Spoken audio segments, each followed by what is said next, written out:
Hello, everyone. If you're like us over here at GBNF, you are probably a follower and avid listener to anything true crime, and you know that at times everything can start to feel the same. We are always looking for new takes on some of the stories that we know so well. That is why we are excited that this week's podcast is being sponsored by Military True Crime Addict, a podcast that looks at the military history of serial killers. Did you know that serial killers like the Son of Sam, the Green River Killer, Jeffrey Dahmer, the Toy Box Killer, and so many more all had a military background? Check out Military True Crime Addict wherever you take in your podcasts. This podcast is brought to you by Military True Crime Addict, a podcast focusing on true life events of military personnel, veterans, and those associated with the military. Give a voice to the victims and hear their side of the story, raise awareness of the heinous crimes, and support those most impacted. Military True Crime Addict is available wherever you get your podcasts, and you don't need to know anything about the military to listen. Now, back to the show.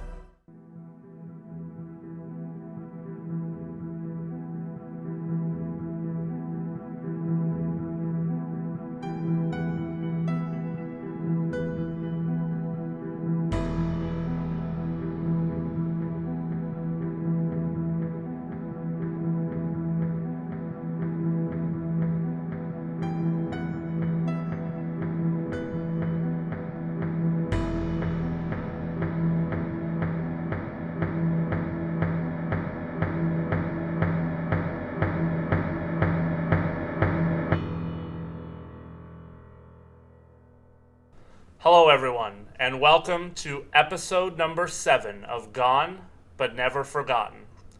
We hope that this episode, as always, finds you well. 2 weeks ago, we covered the case of the Black Dahlia murder, one of the most famous unsolved murders in North America. This week, we return home, back to Canada, back to Ontario, to cover the story of 2 young women who went missing in the 1980s and have never turned up or made themselves known. But before we get to all that, I do have to mention that this week we are without my lovely co-host and wife as she recovers from her second COVID vaccine and all of the fun side effects that come with it. Before we get started, I also want to mention off the top the ad that you heard at the beginning of the podcast. We here at GBNF want to give a huge shout out to the Military True Crime Addict podcast. As mentioned in the lead to their ad, this podcast takes a unique look at true crime and how the culprits and stories intertwine with the military. David does a wonderful job conveying things in a way that has perhaps been underreported in the past. Take the time to give the podcast a listen and show some support to David and the Military True Crime Addict podcast. And now, without any further ado, let's get down to business. This week's podcast is a little bit different than any that we have done in the past, in that it will center on 2 different people who knew one another, who are believed to have disappeared together, and, by many, it's believed that they are living their lives currently under different names. This is the story of 2 young women who seem to have some similarities in their stories, and both of whom went missing in 1983. This is an interesting one, to say the least, in that it has puzzled friends, family, and true crime buffs for many, many years. Darlene Tucker and Jinisina, also known as Jan, Stonehouse, were both in similar situations when they went missing back in February and August of 1983, respectively. Both girls had recently been fighting with members of their families because both girls had found out not long before their disappearances that they were pregnant. Darlene Tucker was a grade 10 student who was attending General Wolfe High School in Oakville. When Darlene came home and told her mom that she was pregnant, reports say that the 2 became embattled in a fight, and Darlene fled the home on Valentine's Day, February 14th, 1983. Darlene stayed with a boyfriend that she had in Oakville for a few weeks, but later fled that house as well when she and her boyfriend got into a fight about another guy that she was reportedly dating from Toronto. Nobody knows for certain what Darlene's next move was, though general consensus seems to be that she would have went to Toronto and was staying with the other male after she fled from her boyfriend's house. One strange thing was that when the missing persons report was officially filed with the Halton Regional Police, it was not Darlene's family that made the call, but rather the father of her boyfriend back in Oakville. In the months following Darlene's disappearance, she did make many collect phone calls to her mother in Oakville from a payphone in Huntsville, Ontario. 6 months later, almost to the day, on August 8, 1983, Jan Stonehouse disappeared from her home in Oakville, Ontario. Also pregnant, at the age of 16, at the time of Jan's disappearance, her mom was in the hospital, and unfortunately her mom passed away shortly after Jan left. Jan had a history of running away from home, though, but her father became increasingly concerned when Jan did not return home for her mother's funeral. It is believed by the authorities involved that the two girls and their cases were in fact connected, as they were known to one another. Also, in 1987, there was a confirmed case of the two being sighted together in either Haliburton or Huntsville, depending which article that you read. It is believed that they may have been in the area because Jan's family had owned a trailer in Huntsville, so the area was very well known to her.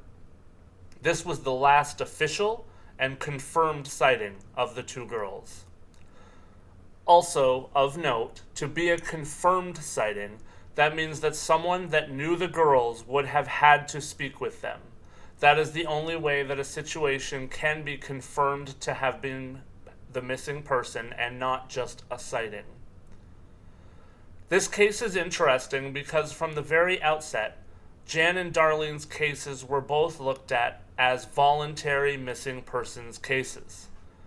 That obviously means that they were known to have made the decision to leave, and they were not home because they chose not to return. As many of us know, there are many reasons to run away from home, so we will not pretend to know why both girls left home, but it definitely looks like pregnancy in both cases could at least be a part of the reason. Even though it is common for people to leave home at a young age in this way, what is strange is that neither woman has had contact with anyone now for over 30 years. One of the strangest parts of all of this is that Darlene actually had a trust fund that was opened up to her when she was 18 years old, and there has never been any attempt for her to claim that. There is, however, a lot of things involved in this situation that give us some cause and pause for concern. The fact that neither one of these girls seems to be really hiding away from plain sight at first when they left home shows that they were not necessarily avoiding the police or their families or anything like that. The reason that does bring concern is that neither one of them has been reported as being seen or having made any contact with anyone that knew them anywhere since 1987. It does lead one to wonder if something may have happened to the two of them in the time between then and now. A lot of things can obviously happen in 34 years. Conversely, though, Jan and Darlene would not be the first two people to just decide that they are going to take on new names, take on new lives, and just leave everything behind them from their past lives. In our research, there was nothing to really point to the fact that they had a reason to run away and stay away. There does not seem to have been any imminent danger to either girl, or at least nothing that we were able to find. Obviously, there is the similarities of pregnancy, and that can open the lines of thought in one direction or the polar opposite direction. Perhaps these two young women both felt that they needed to run away because they were pregnant and their families did not, or they gathered that they would not, support them. But, on the flip side of that, depending on family makeup and beliefs, there is the chance that they thought that they would want to keep their babies and their family would not support that decision. This is why it is not generally a good idea to try and make your own assumptions in cases like this. Facts are always better than unfounded thoughts when following the clues. Some may be thinking that perhaps since both women would be in their 50s now, that perhaps the police know where the two are and have just given them privacy, if asked. The issue there, though, is that both cases are still considered to be endangered missing, which means that they likely have not had that kind of contact to ask them to keep their whereabouts private. Usually, in cases like this, the authorities will reach out to the family to let them know that their loved one is safe, but they do not wish to be in contact. That has not happened in this case, as they are still both officially listed as missing, and Darlene's family continues to publicly search for her to this day. Jan's family has sadly passed away. Jan's real name is Jinisina. She was born September 23rd, 1966. She was listed as a white female, 5'4", 110 pounds, with wavy, blonde, shoulder-length hair at the time of her disappearance. She had had 4 of her teeth treated, 1 for partial nerve damage. Darlene was born on October 8th, 1966.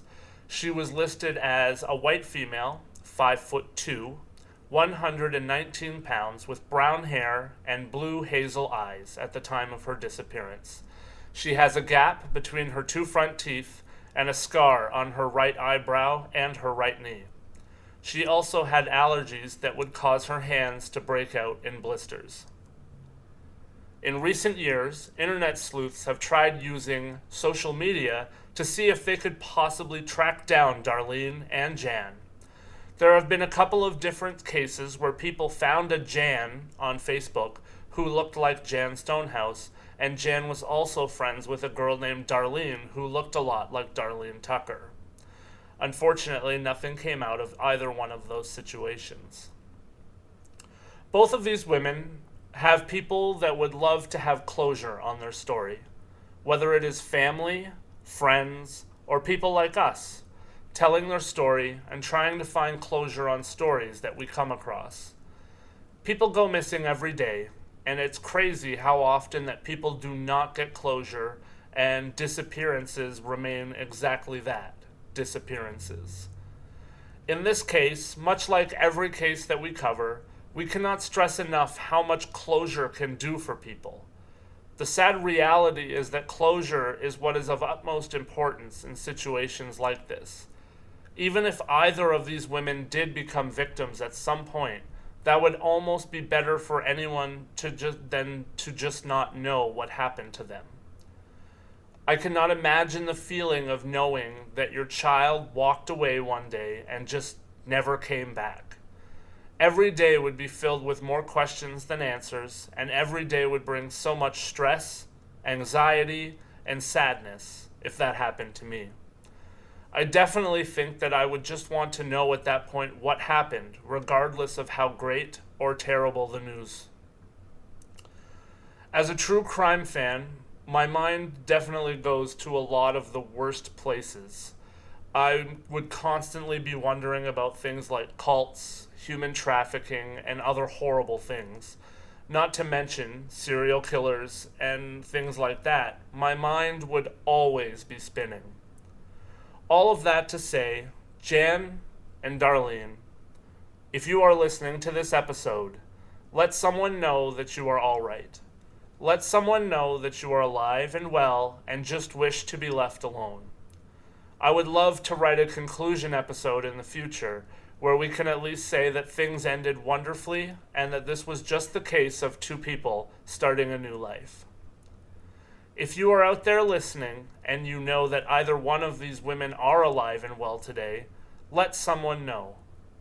Anyone with information about Tucker or Stonehouse can contact Halton Police at 905-825-4747, extension 8760.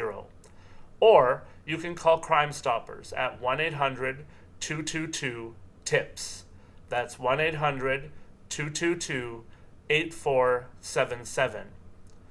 You can also report information anonymously at missingkids.ca or by calling the organization at 1-866-543-8477. With that, we will remind you to reach out to us at gbnfpod@gmail.com, facebook.com/gbnfpodcast, Twitter @gbnfpodcast, or on Instagram @gbnfpod. Let us know what you think of our episodes. Let us know what you don't like. Send us your show ideas. We love to hear from our fans. We also want to send an extra special thank you this week out to Monica Weldon, who designed our new logo for us. We are so proud to see that upgrade. Please come check us out at patreon.com/GBNF podcast and show us some support if you feel so inclined. We will be adding new tiers with merch in the very near future. Thank you for listening to Gone But Never Forgotten. Have a great couple of weeks, and we'll talk to you next time.